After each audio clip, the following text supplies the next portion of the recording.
We're live now. And we're live. Otherwise, we'll never start. Today we're talking about how I can't get my camera to focus. We got it there, ish. Eventually. Ish. So this is the week where I didn't read anything, and I just posted links. Sweet. So I like the sound of that. Right. Instead, I focused with my lighting some more, which is why I'm darker this week. Okay. I'm not quite to the black background dark yet, but we'll yeah. get there. We got 5 amazing topics. Snapchat wants to compete with TikTok. That's a weird battleground to want to compete on, seeing as how Vine couldn't make it, but we'll see how this one goes. Google is collecting your health information from third parties, so it'll be interesting to see if Google is a monopoly. A little bit. We have a article, the 10 worst things to buy for this tech miss, if you want to call it, for this holiday season. I looked at the first one by accident. I think this is going to be a pretty good list. Okay. 2020's been rough enough. Here's the way that you can make it a little bit worse. That's what we need. Yeah. We need to make sure that it doesn't carry over to 2021, so we have to really get it done. Bad, get it done with. Get rid of it. Rip that Band-Aid off. Yep. Speaking of ripping Band-Aids off, Microsoft Edge is trying something new, and I actually kind of like it, but it's pretty terrible right now. It'll make this stream a lot easier, though, so we might switch to Edge. It's a cool idea. Mm-hmm. The Verge is back kind of with a better list. They got more specific for who it's for, but then they also have specific items and not like why they picked that item. Gotcha. Which I think is what I really wanted. I wanted a list of like, here's an item, and here's why we like that item for this type of person. Mm-hmm. So if you haven't watched the past 2 weeks, we've kind of talked about gift lists from The Verge the past 2 weeks, and it seems like each week they are improving slightly. So we'll talk about that a little bit later. Yeah. And by a little bit later, I guess that's now. Snapchat. Yes. Which we are both avid users of. It's a great topic for us to talk about. I had the app installed about 2 years ago on a different device. Since then, haven't used it. Right. Even on my new device, I've never put it on there. Nope, me neither. This is over on Engadget.com. Snapchat launches TikTok rival Spotlight. The company will spend millions of dollars to pay users for popular videos. Speaking of apps that we've never used, I've also never installed the TikTok app. Same here. Right? I'm sure I've watched some YouTube fail compilations from TikTok videos, but I've never actually installed the app. Yeah, never used either of them. But this is called Spotlight, and it looks pretty much like any other short video sharing garbage. Like app. Vine or, yeah. Yeah, or what was that New Yorker guy? He does the vlogs. Oh. Casey Neistat. Casey Neistat? Beamy. Okay. But it looks like it's all pretty much the same. You share 10-ish second videos. Okay. But it must have more of a public feed feature as opposed to the normal Snapchat, which is, I guess, you just share more private messaging content with your friends. Yeah. Whereas if they're trying to compete with TikTok, it must be more public and, you know. Yeah. This sentence here in the article, the company says it will pay out $1 million per day through the end of the year to users who share the most popular clips. So yeah, there probably is a trending feed then. Gotcha. Yep. I guess good luck, Snapchat. It's better you than Facebook, I guess.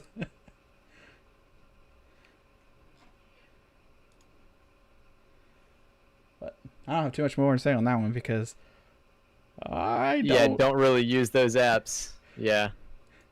Not much of a video creator, as most would say. I've seen some funny stuff on Instagram because I do use Instagram a little bit, and generally, most of my browsing on Instagram is watching rock climbing content. So occasionally in my feed, I'll get some random rock climbing stuff that I like, but I mean, that's about the closest thing to Snapchat or TikTok that I really use.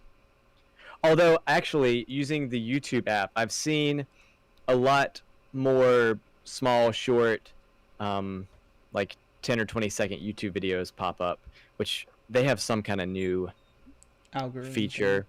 Yes, kind of competing with those short video apps as well. But I don't know what it's called. I haven't really looked into it, but I've seen a few. Oh man, that reminds me of a topic I did not put in here. We can do that one next, I guess. Okay. Did you hear about YouTube putting ads on everybody's videos? No, I did not. I'm going to grab a news article real fast here. Here's one from PC Gamer. The most reliable. I'll just throw this in the doc and spot of 2. Professional. Perfect. Edit this into my description. So, I heard this one on 9's Tech Tips WAN show. Shocking. YouTube. I can actually pull it up for all you to see. This is just over on PC Gamer because that was the fastest one I find on news.google. I guess if I hit enter, it would help, I guess. On November 18th, YouTube updated its terms of service. The update is short, but it contains one crucial change that may fly under a lot of radars because, let's face it, who reads the terms of service? Yep. Yeah. That's correct. No kidding. Under the second point, the terms read, ads can now appear on videos from channels not in the YouTube Partner Program, and we will begin gradually placing ads on brand-safe videos. So, should we start making this not brand safe? Save our user the ad before he watches. I guess the video is kind of sponsored already, right? Does that make it not brand safe? I don't know. It's sponsored by us. Right. I'm not sure it's really sponsored if we have to pay it, though. Yeah, I'm not. And I don't check that box on YouTube either when I'm uploading it. So honestly, I've not looked at my YouTube settings since they took away my classic live streaming option. This new one's garbage. Don't like it. Mm-hmm. But yeah. So your small little YouTube channels are not only going to start showing ads, but the creator will not get any money off of the ads shown in their video. Okay. That's what's really bad about this, is they have to be part of the YouTube Partner Program to get the money. And so yes, that's really the new line. It's not some videos have ads and some videos don't. Mm-hmm. It's now some videos pay the creator and some videos that don't pay the creator. Yeah, that's pretty interesting the way they're doing it, because my first question when you said all videos will have ads, right, my first question was going to be, does that mean that everyone is in that YouTube Partner Program by default? If you're not aware of what the YouTube Partner Program is, you have to have, I think, 2,000 hours of watch time. Okay, I thought and it was 1,000. I think it's 2,000 hours of watch time and 1,000 subscribers. And that 2,000 hours of watch time has to be in the past 365 days, I believe. And before that, you can't monetize your videos, but after you reach those numbers, you can apply for a YouTube Partner Program. But now, if you're gonna have videos on your, or gonna have ads on your video either way, it's kind of, yeah. Here's the requirements for it. Okay. Yeah, that'll be interesting to see. Minimum eligibility, aside from like not posting super offensive stuff. Yeah. 4,000 public watch hours in 12 months. Okay. Which is not that much, actually. I think I might fall under that already. Mm-hmm. 1,000 subscribers. That's where I fall short. Yeah. And have a link AdSense account. I'm short of the 1,000 subscribers. I do have the 4,000 hours of watch time in the past year, but just barely. I think I crossed that line about a month ago or so. Okay. One of my channels, I looked into it. I actually did a Facebook status on this one. It was like 600 hours every month Wow. of views, and it's just me like doing what I do every day. I was like, okay, because I only upload like one a month. Like I don't really, cause it's not interesting to me. Yeah. It's survival for me. It's not. I will say, back from this article at the PC Gamer, the second paragraph talks about one reason that YouTube could be doing this, and it mentions because a lot of YouTubers have disabled the monetization of their videos in favor of starting up a Patreon. Yep. So they start up a Patreon and people donate money, and kind of as a way to, I guess, Still make their make money. viewers' lives easier, they don't show ads on their videos. Okay. Yeah. Because they know that people don't want to watch the ads. No kidding, right? And as long as they get their bills paid through Patreon, it doesn't really matter where that money comes from for the YouTuber. But on the company's side, if they don't have ads showing on videos, then they don't make any money. And it's not cheap to run all the servers and hire all the people who work for YouTube. So instead of YouTube showing ads on everything, Google needs to get their Patreon competition up and put up a competition to Patreon, which they kind of have through the YouTube. What's it called? Subscription. It's something weird. The Red, YouTube Red, or YouTube join. You can join a channel or whatever. And yeah, I'm trying to figure out what that's called because it's like click it right next to the subscribe button. I bet that YouTube takes a way bigger cut than Patreon does. Oh, you think? Yeah, so it's a join button. Okay. But then you join, it's like $2 a month and you get access to some emojis for chat and like a badge beside your name. Okay. Yeah, and then they can create levels, so it's $2 a month, $5 a month, 10, 20, 100. Yeah, that's a good point, actually. It would be, well, I don't want to encourage Google to expand into any more zones, really, but Patreon really doesn't have any big competitors that come straight to my mind. Obviously, you can donate money with PayPal. Yeah. Yeah. Like, Patreon integrates really well with Discord, and I'm sure a lot of other services. Yeah, the integration I was talking, is what's so good go about ahead. that. Oh, that's yeah, I think I was talking to some people who run a game server a few weeks ago about alternatives to Patreon, and we really couldn't come up with anything. An accountant that sits there and charges each person's credit card once a month, and they just sit there and type out all the information over and over and over again. Yeah.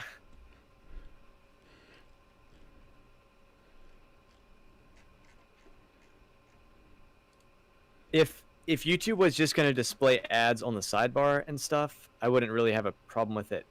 Yeah, uBlock should cover that for me anyways. But the pre-play ads are kind of annoying, and I think I might have a YouTube ad blocker as well. But yeah, I mean, at this point, still, it's kind of hard not to have one. Yeah. Thanks. Which, you know what that means? It means that eventually YouTube is could just require a subscription to watch any of the videos, but because they do need to make money to support their business, and I definitely understand that. Google's not making quite enough right now. Speaking of Google not making enough right now, through money, instead of collecting your money, they're collecting your health data. This is over on androidpolice.com with the title, Google Assistant can now track wellness data from third-party services. It only works with sleep data coming from Fitbit trackers for now. So by third party, Google is currently in the middle of buying Fitbit. Apparently there's some legal problems with Google buying Fitbit and possibly becoming a monopoly. But so yeah, it's pending regulatory approval from the EU. And hopefully the EU might shut this down. But it probably won't. To be honest, it'll probably go through. But so Fitbit is currently sending your sleep data to Google Assistant to help track how much you slept. That's really all I know about this article, is that Google has a little more information. The one weird part about this, though, is that this is only one statistic, so I don't imagine Google can do too much with this one. But I would be interested to see if Google's going to do as much as Apple has done with the Apple Watch in regards to tracking people's health and actually doing good. Because I've yet to hear one person complain. Like, I kind of worry about my privacy with the Apple Watch. No one I've ever heard say that. But you definitely hear a lot of people talk about how they don't trust Google, so... Yeah. There might be something there, there might not. Should we do the list first or the sponsors first? The sponsors first. The sponsors first. Speaking of unskippable ads, this video. This sponsored by that guy over there. NephewTech.com. This and guy over here. That guy. You have to say your name. JMartMedia.com.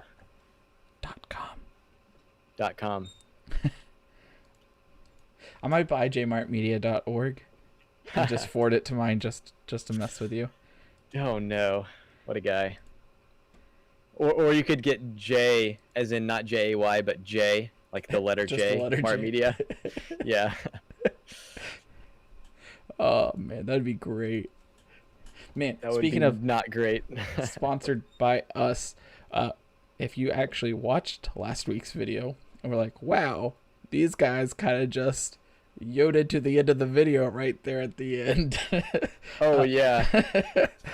That was my fault. Turns out my period key on my keyboard is my start and end stream button. So every time I have my period key, that's why the stream would end. Got that problem sorted out. Look at this. No stream didn't end. but a whole lot of periods in our dock. There you go. So we're becoming real professionals. Shockingly, it is actually getting better through the year and a half we've been doing it now. Yes.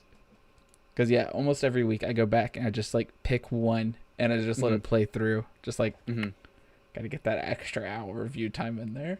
Yeah. And I'm like, oof. We were bad. Yeah.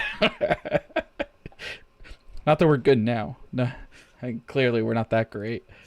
But so just think of what we were like back then.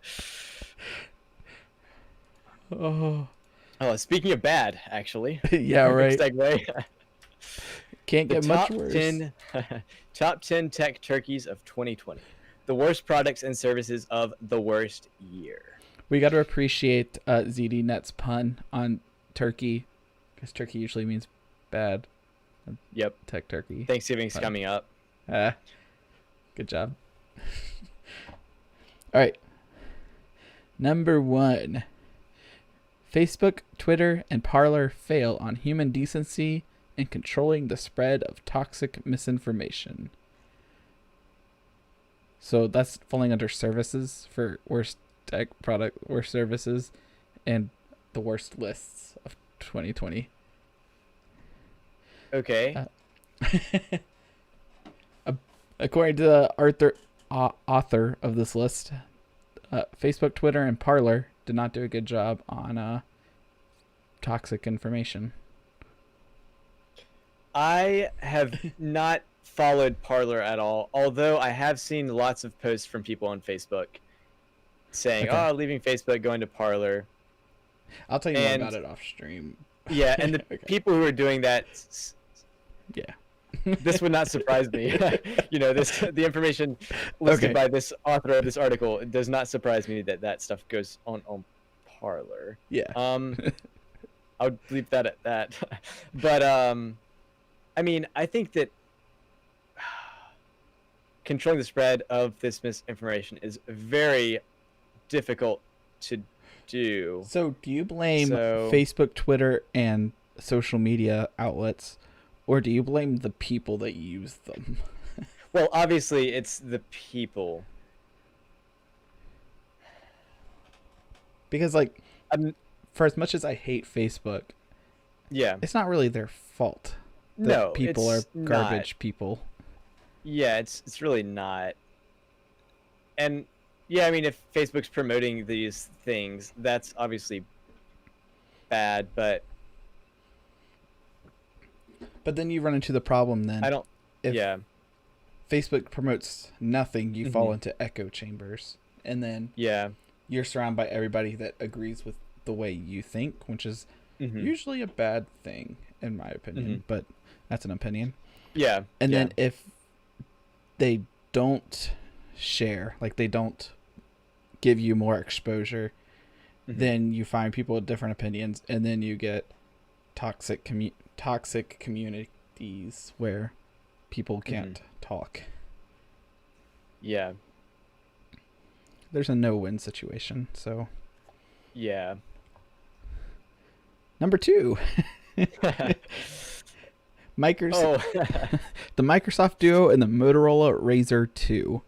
I don't even know if they have to call it the Razr 2. Just any folding phone. Yeah, folding phones this year. I don't remember if it was last year or maybe early this year. We talked a lot about folding phones. It was We haven't early talked this about year. them at all. We haven't talked about them at all in the past, I don't know, 2 or 3 months. So that shows you how well that worked out. Yeah, 'cause I believe, I mean, that's how you keep track of time. The Motorola Razr came out right before pandemic hit the U.S.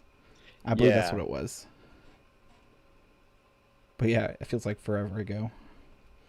But on the other hand, though, I think folding phones came a long way for 1 to 2 generations. Mm-hmm. From the fact that it's no longer like, oh my goodness, they can bend screens. It's like, Yeah. all right, well, they That's made fair. an improvement on bending Mhm. screens, but it's not Mm-hmm. there yet.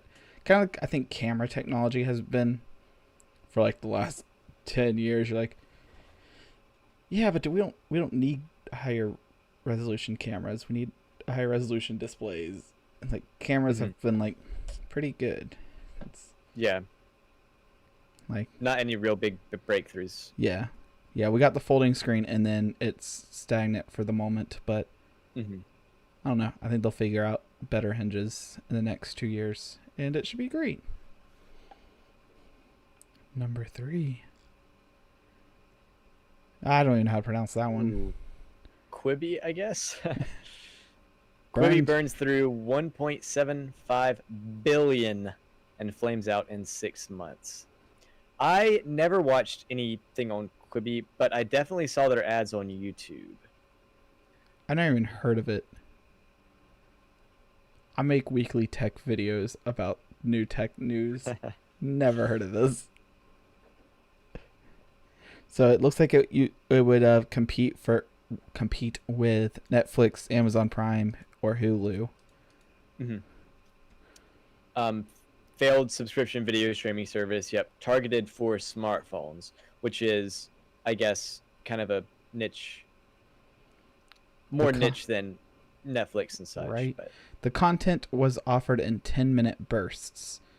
So like a lot of kids shows are like 10 minutes, and so that way they can do like a 10-minute episode, Mhm. a little bit of like, here's what's going on, because you can't advertise to kids for some reason, Mhm. and then another 10-minute one, and that'd be the 30-minute block.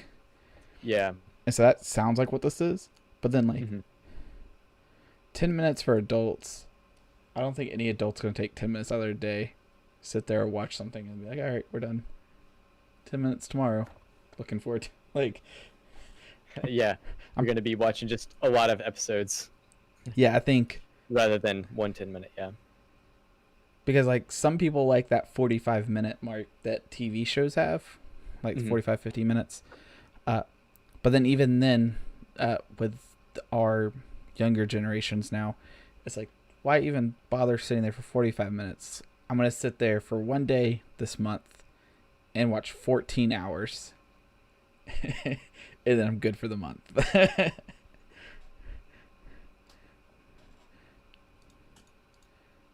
But yeah, never heard of it. Never cared for it. Facebook Portal, the Internet of Things device you'd be crazy to install. So is Portal their original name for their rooms? Because they have Facebook Rooms now to compete with Zoom. It looks like it's more of a monitoring software. Let me look up Facebook Portal. It looks like it's another an thing. Actual tablet. So it's like an hardware device. And it just like, it's almost like a butler type device where it just like keeps up with you and tracks you. Because So Portal. Go ahead. Oh, yeah. Down here at the bottom it says, it's one thing is to have Facebook as an app that you can delete. It's another to put it on a hutch in your living room or your kitchen counter, always listening and with a camera that tracks your movements at all times.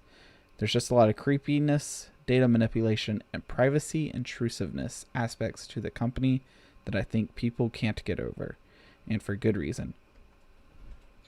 Yeah, and portal.facebook.com has these devices, and it does look like it's hardware tablet devices that are made for video calling, like you had mentioned. Okay, yeah. Kind of reminds me of the Office Zoom device. Yeah. That we talked about. Like a hardware device that is only used for Zoom calls. It seems like that's basically this, except made by Facebook rather than for Zoom. Okay. Like, I don't see too big of a problem with those because, I mean, it's kind of like buying anything that only has one purpose to it. Like, yeah, you can turn it off. Like, yeah, right. You buy a vacuum to vacuum the floors. You don't buy a shock vac to vacuum your floors. At least you shouldn't. Overkill. Right. So like buying a device like this for specifically home meetings or something makes sense because of 2020 at this point. Like this time last year didn't make any sense. But yeah, no, I could see people having these now just because of the scare factor of going outside. Number 5. The Amazon Ring of Fire. This is such a weird list.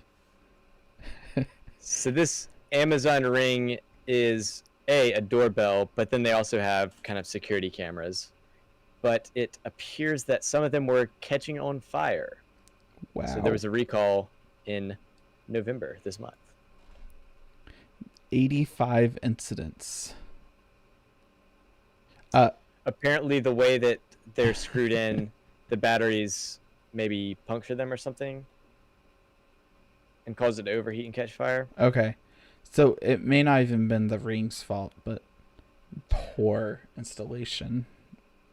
Yes, but I would say that if the screws are in a place that they have a high potential of going into the battery or whatever it is. Yeah, right.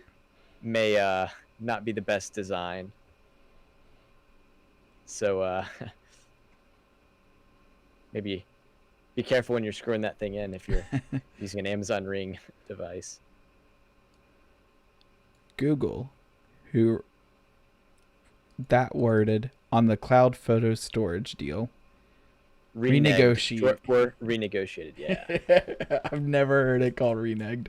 That's adorable. So actually I did hear about this one. So the Google Cloud Photos decided that it wanted to start charging money or more money. I don't know which of the two. And apparently not a person liked that. Honestly, I don't know who has more than 15 gigs of photos that they need to have backed up in the cloud. That's a lot of super necessary photos. Yeah, they're probably not necessary, but I guess some people take a lot of pictures and just have everything backed up. And those people so should I could pay. definitely see some people hitting that level. Yeah. Yeah. Yeah, that's fair. Like, I think if I put all of my important stuff on my computer. Actually, I do. I put it in my cloud storage. We're not naming it. I think it's like 6 gigabytes. 5.89. Now, it would be frustrating if you were a user that had over 15 gigabytes of data already. Okay. And then now they're changing this policy. So, to accommodate people, I think a good way of fixing that would have been to let them have whatever they currently have now for free, plus 15 extra. So if you have 120 gigabytes of photos in your cloud, they would give you 120 plus 15. So that'd give you 135 gigs of space. But then as you got rid of stuff, it kept shrinking.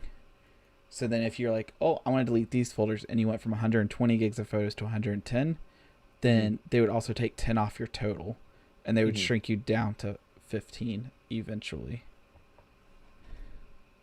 I could see that. Just a way to avoid upsetting people, kind of. Yeah, so like, yeah, I mean, you can have an extra 15 gigs free. That gives, like, professional photographers or people that don't quite notice it yet. Yeah. Enough time that they're not stuck with just, like, 100 gigs or a terabyte of photos. That they're like, well, what do I do with this? Yeah. But yeah. Or even just like a timed. So they're like, every week we're just going to take off 1 gigabyte until we get back down to the 15 limit. And then just your oldest photos will get deleted first until we get all the way down to 15. Like, if you want them, get them off. But yeah, I mean, they have to do something. Google is hurting for money from the sound of it. From this topic and the YouTube video topic. Right. Number 7 is Apple misses the boat on USB-C. I have a hard time believing that Apple could still not have the same port as every other device ever. Well, some of their devices have the USB-C, but not all of them. I don't even like the USB-C port to begin with. I hate the port so much. I like it. It's decent. I don't have any problems with it. It would be nice if it was magnetic, which I don't think it is. Yeah, but I like the fact that it's reversible. Okay, I like the reversible part. It feels more durable than the micro USB. Way more, yes. So the one thing I really dislike about that lightning port or whatever Apple uses where the tongue sticks out is that all the traces are easily on the outside. Yeah, they're on the outside and easily accessible. In the USB-C, they keep it all on the inside. That's also the reason I hate USB-C is because of this little tongue on the inside. And on the inside of the actual device itself. Yeah, that little tongue makes me so nervous every time I plug in and pull out on the cord that if I don't do it perfectly straight, it's going to just crack that little PCB off. That's true. That's a good point. And that's one thing you don't have to worry about the lightning connectors. Like, that connector's a pretty thick one. It's going to be hard to break it off. Yeah. There's no real remedy for this. I mean, even USB has a tongue in it, like USB-C. USB-A does. And the difference is that it's way bigger. But I would like to see some type of tongueless design, I guess. I don't know. And magnetic, right? Yeah. Ooh, this next one. You want to do this one? Hydroxychloroquine and remdesivir flop in clinical trials.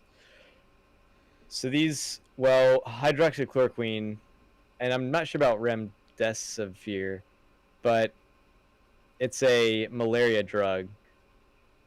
So preventing the disease that you get from mosquitoes.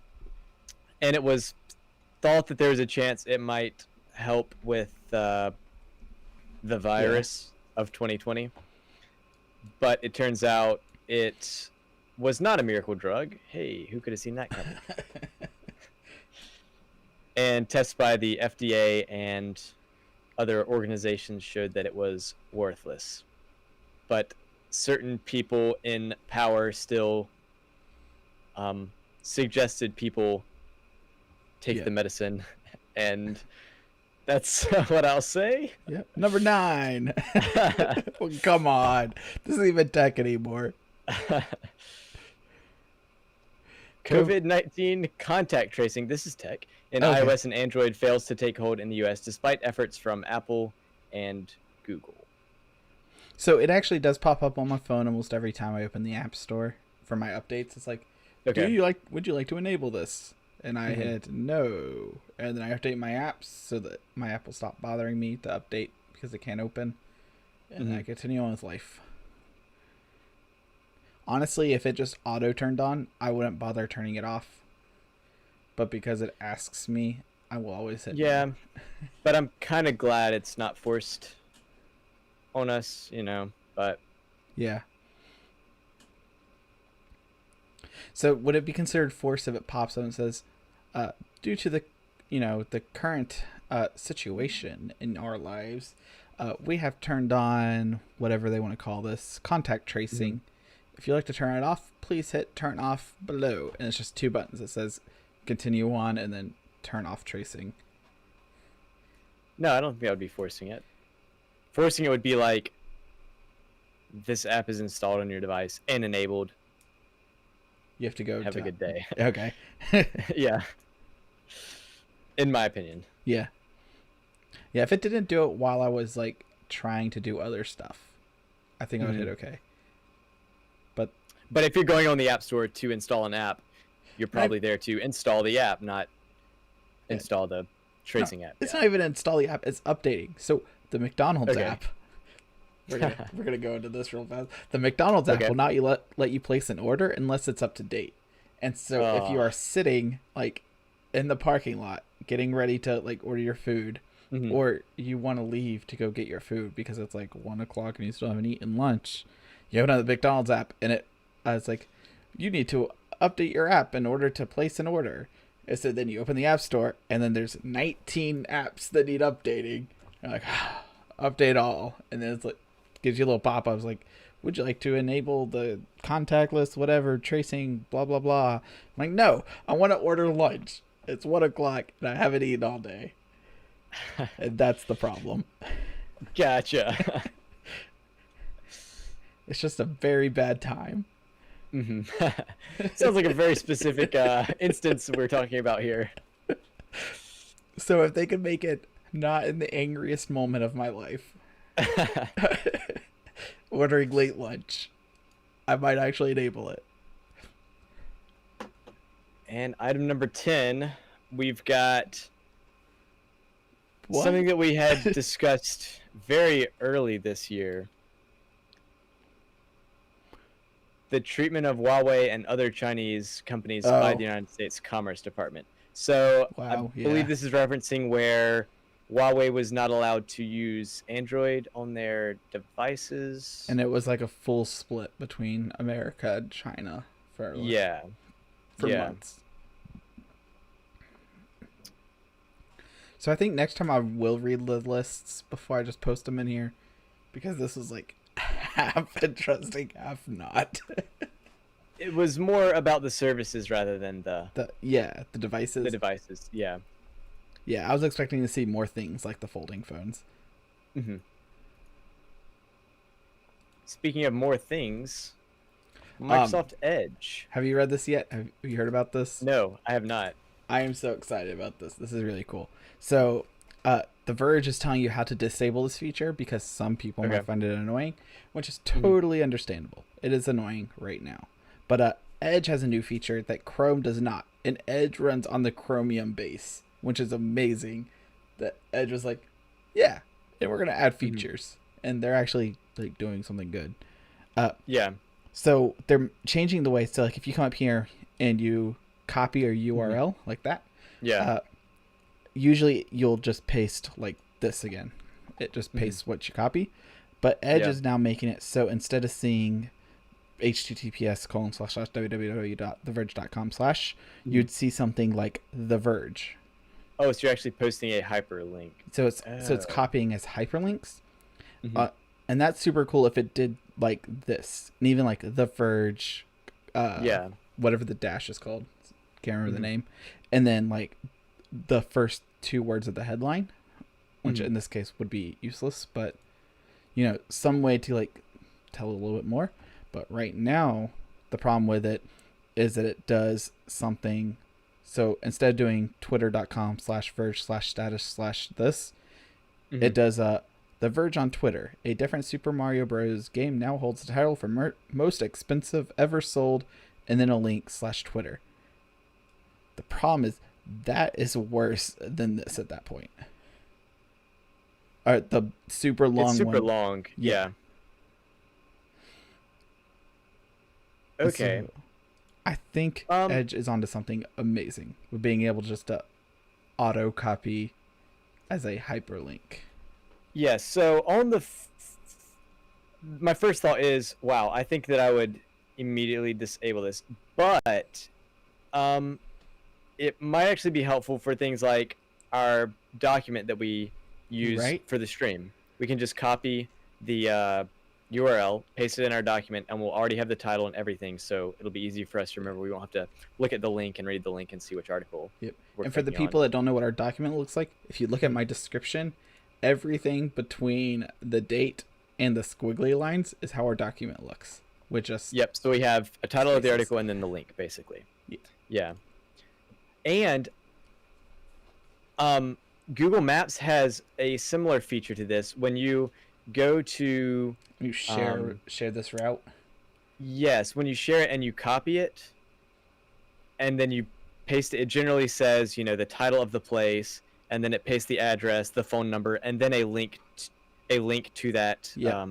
location on Google Maps. So I can just go in, copy it, and then send a text, and I don't have to either send a blank link or I don't have to type out the name of the location and everything. You don't have to be like, because here's the route for this, and Yeah. then a link. You can just say Mhm. link, and it will do all the magic for you. Yeah, so it's pretty convenient, and as long as they have a setting to disable it, you know, there's no downside. Yeah. One of the things that they said on this, which is basically like what you're saying, was the convenience on sending like an email. Yeah. And some people might not be able to like grasp the idea that every website has https://www dot website. Like, Yeah. there's a lot of junk in there that you really don't need. Mhm. And the idea that Microsoft Edge has found a way to cut out all the junk and just give you like the website and the title, Yeah. that's pretty neat. Mm-hmm. But the links below if you want to disable this soon to be amazing feature. Speaking of amazing things, another article on gift ideas for the creators in your circle. So I did look at this one a little bit because I don't know if this is like, but I consider myself a creator a little bit. Mm-hmm. Yeah. As I talk in front of a $600 camera with softbox lighting and a microphone. But the interesting part of this, I'm not sharing my screen. Ta-da! Creator. So the Verge Holiday Gift Guide for Creators. So they're making it more specific because techies is a huge section. Yes. And so they simplified their list even further, which is great. So now it's just like by price. It's not like this person likes t-shirts and books under $20. Right? So then they show some products, which I assume is what they like from The Verge. Mm-hmm. I didn't actually read the paragraphs. I just went straight down to the lists. And so like, let's do under 20. Oh, 20 to 50. I guess that's a few. So they have here like a iBauer omnidirectional lavalier microphone. And then they give us a little bit about it, which is nice. So this is a great microphone for any YouTube video or other video that you that you might want to do Weird sentencing. If it offers impressive quality, it offers impressive quality, even when used with lower end free audio apps. It's like, that's pretty cool. But then they put stuff like this Blue AVS audio video capture card, HDMI to USB, $20. Have you ever used a capture card under $50? No. Don't. They are terrible. I have a review actually of one. I think I spent like $25 on it or so. It captured. Was it choppy or just low quality? What's the difference? I guess low quality. I mean blurry.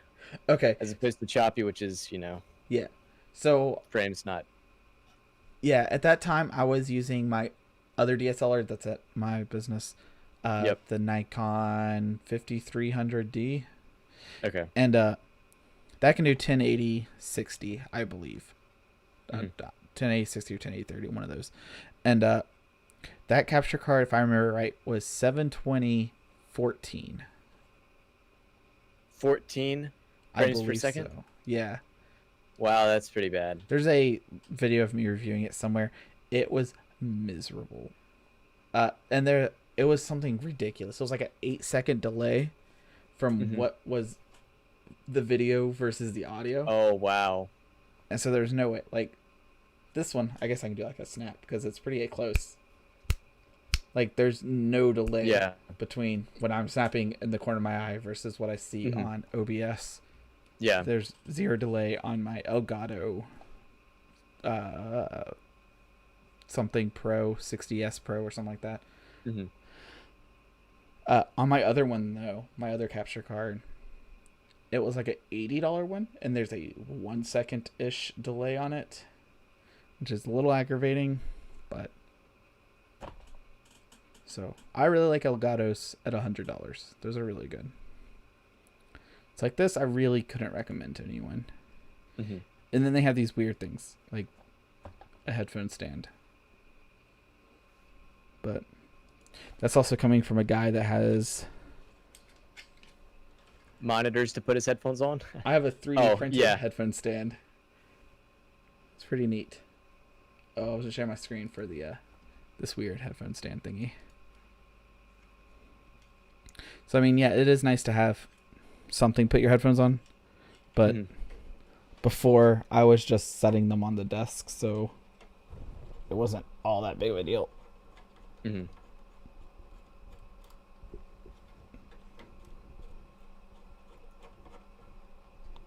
we go. And that's pretty much it. Pretty much it for today. We made it at 50 minutes-ish. We're 48. Yeah. So it's good with our 5 or 6 topics. Right. You get me ranting about having to order McDonald's. I'll go for hours. That'll do it.